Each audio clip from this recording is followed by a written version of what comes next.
Today we're making my garden jumper.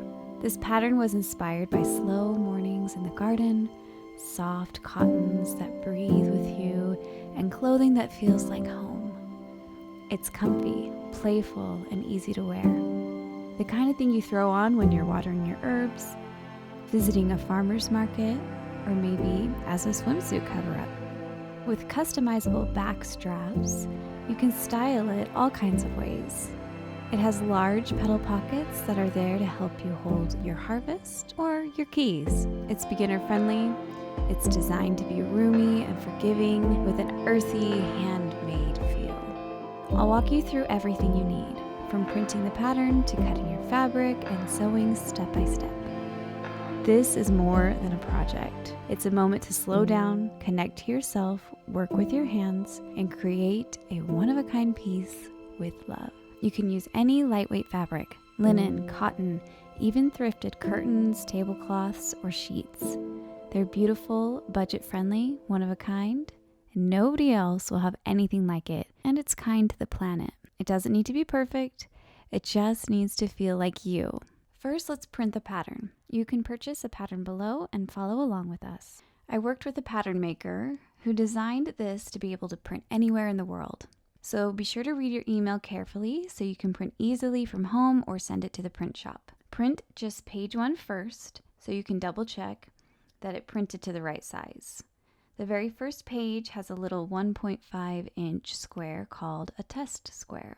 Before you cut or tape anything, measure it with a ruler to make sure your printer didn't shrink or stretch the pattern. If it's not accurate, make sure your printer's settings are on actual size, not fit or shrink to fit. It should be 100% scale when printing. Then you can print all pages. Each page has a border along the side to help you line things up. This black line is basically your edge. If you're American, the printer should have cut off a couple of the black borders, making the edge of your paper the actual edge. But you'll need to cut off the other black borders that remain. Line up the pages in order and tape them together, just like the image on page 1. Tape along the edges and corners to keep the paper from shifting as you work. Once everything is taped, you'll have a full-size pattern ready to cut. Now it's time to cut your size. Your pattern includes sizes 0 through 16, all clearly labeled on page 1 of your pattern. Next, we'll lay out our fabric and cut our pieces. Be sure to wash and dry your fabric first. Fold your fabric in half just like it comes from the store. You'll have the folded edge on one end and the selvage edge on the other. The pattern pieces say to cut 2, so this way we get to cut once, but we get 2. Your pattern has a grain line arrow. Line that up with the grain line. Pin all pieces and cut. One pocket says to cut 4, so make sure you do that. Grain line arrows on your pattern pieces should run parallel to the selvage. Arrange all pieces before cutting to make sure they fit. Sometimes this takes a minute to figure out the best way to go about it. I'm using 2 yards of fabric, so mine fit perfectly, but if you have less fabric, you'll need to piece together the belt.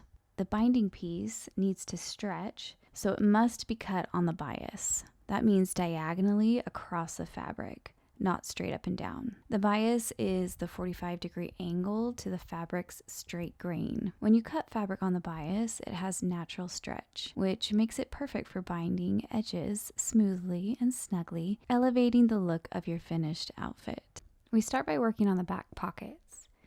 Your iron will be your best friend for this project. Yes, I'm ironing on my tile floor because I make the rules for my life and I want to, so don't come at me. Fold the edges over 1/2 inch and iron. Sew around the pocket. I line up the edge of the fabric with the inside of the presser foot as a guide. When it's time to pivot around corners, put the needle down and turn. Once it's sewn all the way around, iron again.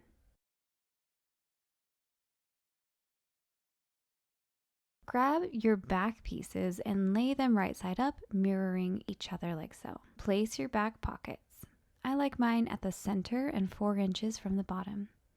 You can always adjust this placement if you'd like. Pin and sew, leaving the top of the pocket open. Line it up with the inside of the presser foot to keep your stitching even and professional looking. And there you have it, a pocket.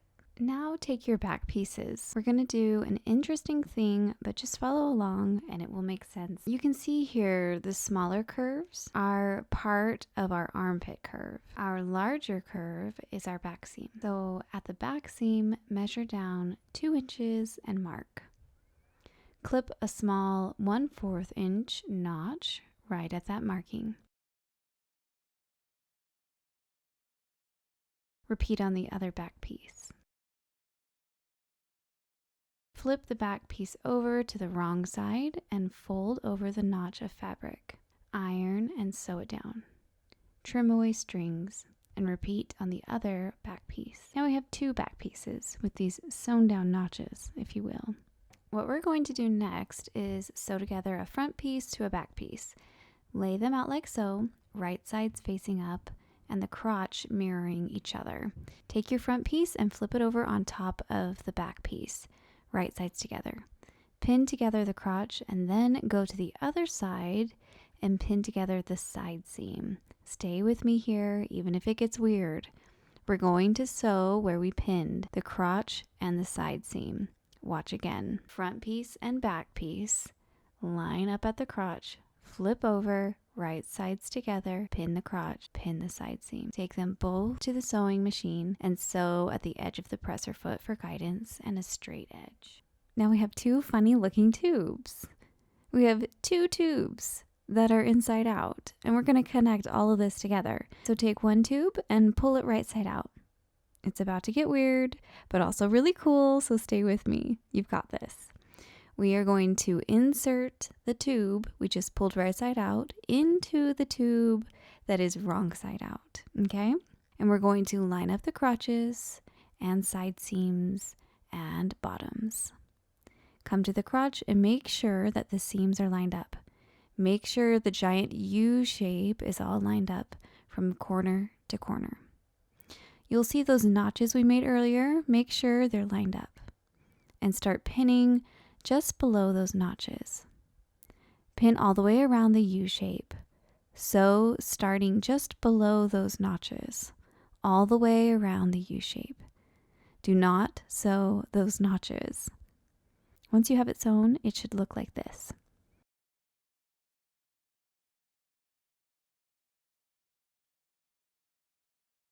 Here's where the magic unfolds. Go down to the bottom and pull it all right side out, and you'll magically have your outfit mostly sewn together.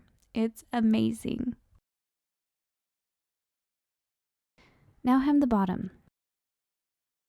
Pull it wrong side out, fold it a 1/2 inch, or do a double fold here if you'd like for a more finished look.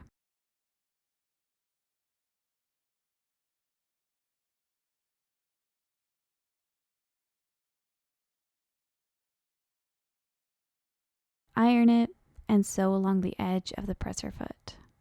Iron it again. And while you're at it, iron all the seams so everything looks more professional and crisp. You can even flip it inside out and press it, open the seams, turn it right side out and press.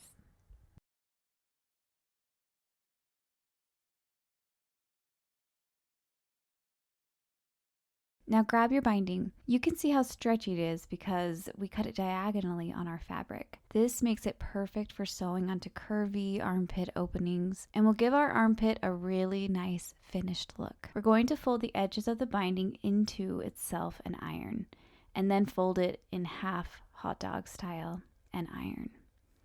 Do this for both binding pieces and then set them aside.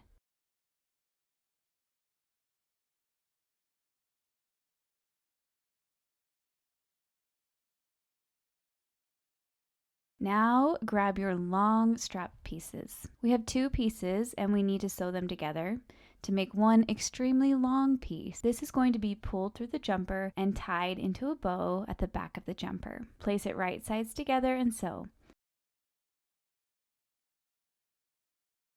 Iron the seam and then fold right sides together hot dog style and iron on the fold.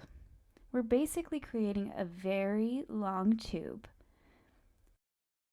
When we go over to our sewing machine, this is what we're going for. We're creating this triangle look on each end of this long ass tube.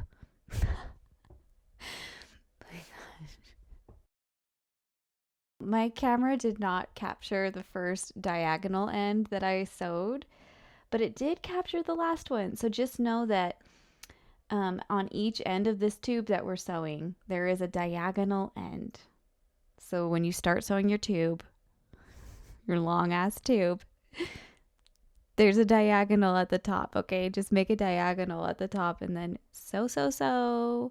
And then we're gonna have a 2-inch gap.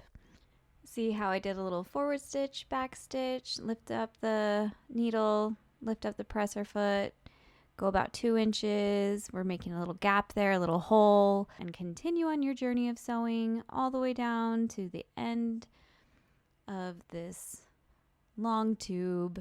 And we're going to see our little end approaching. We're going to put our needle down.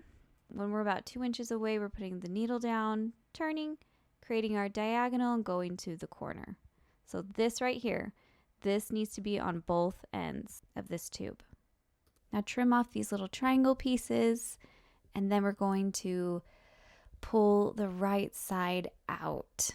So go to that little 2-inch gap that you made and take a very deep breath, because this is going to take some time and it will probably make you a little bit frustrated. And pull the right side out. I challenge you, if you start to get frustrated with this because it's just tedious, allow this to be a little bit of a healing processing moment for you. Like, what else does this feeling remind you of? What does this frustration remind you of? And you can take it out on this fabric. Once it's all right side out, you can sew close that 2-inch opening with a little forward stitch, back stitch, and then iron it flat and set it aside. We're going to return to our binding pieces. I want you to locate the armpit holes, those big U shapes, and fold the binding over the raw edge. This can feel a little bit tricky in your hands, so work slowly and pin a lot.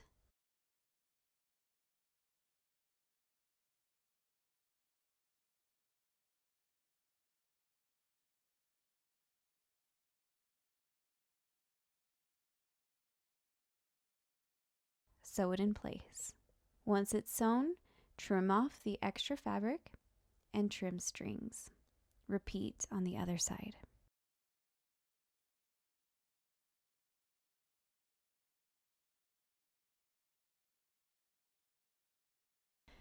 Now take your jumper right side out, and we're going to fold down the top of the jumper on the front and back pieces, creating a tube for our strap to pull through. On our front piece, fold over 1 inch, wrong sides together, and pin.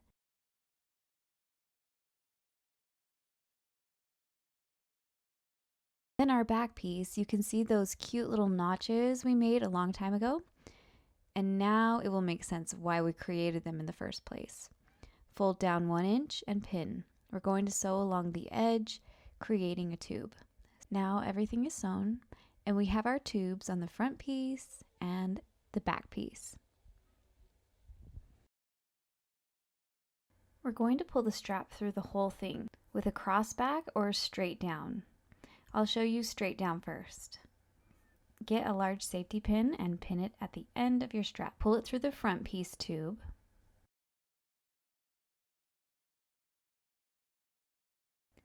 And then through the back piece tube, letting it come out at the back center.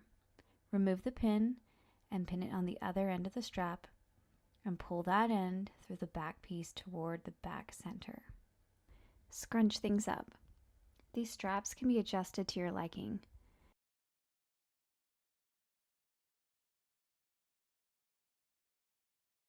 Now I'll show you the cross back way. Just cross the straps and pull them through like we did before. Both options are so cute.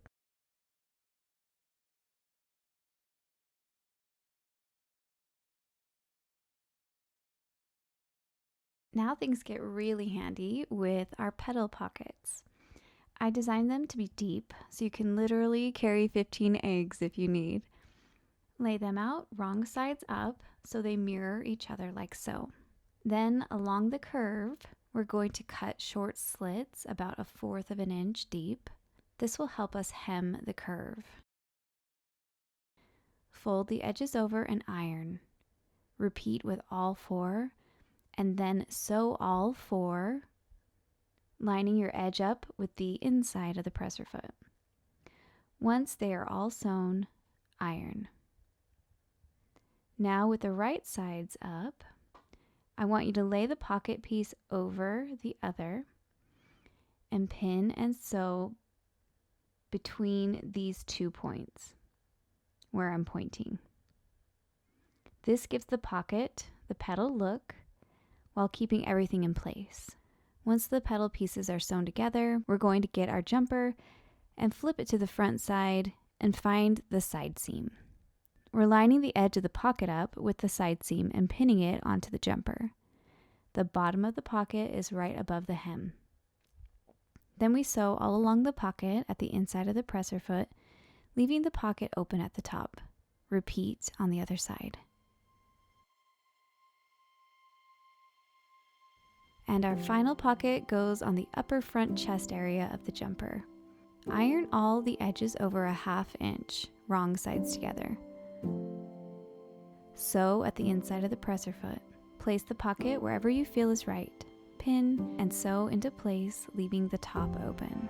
Tie a cute bow in the back and enjoy.